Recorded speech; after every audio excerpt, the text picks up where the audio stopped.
মাননীয় মন্ত্রী, আপনাকে আশেপাশে অনেকেই ডিস্টার্ব করছে, আপনি বিলটা উত্থাপন করবেন যে আমি বিলটি উত্থাপন করছি, এটা বলেন। মাননীয় স্পিকার, আমি মহান জাতীয় সংসদে বিলটি উত্থাপন করছি। মাননীয় মন্ত্রী, আপনি বিলের নাম উল্লেখ করে আবার উত্থাপন করুন। মাননীয় স্পিকার, আসসালামু আলাইকুম।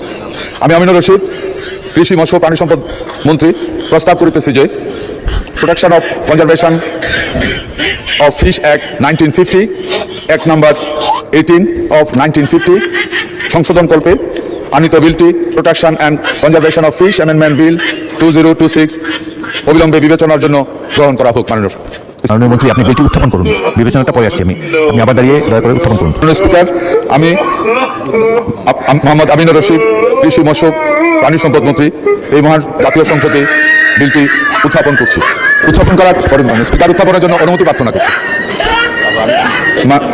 মাননীয় স্পিকার, আমি মোহাম্মদ আমিনুর রশিদ, কৃষি মৎস্য প্রাণী সম্পদ মন্ত্রী, প্রস্তাব করিতেছি যে protection and conservation of fish act 1950 act number 18 of 1950 সংশোধন কল্পে আনিত বিলটি protection and conservation of fish amendment bill 2026 অবিলম্বে বিবেচনার জন্য এই মহান সংসদে উত্থাপনের জন্য অনুমতি প্রার্থনা করি। আবার এই মহান সংসদে অবিলম্বে বিবেচনার জন্য গ্রহণ করা হোক।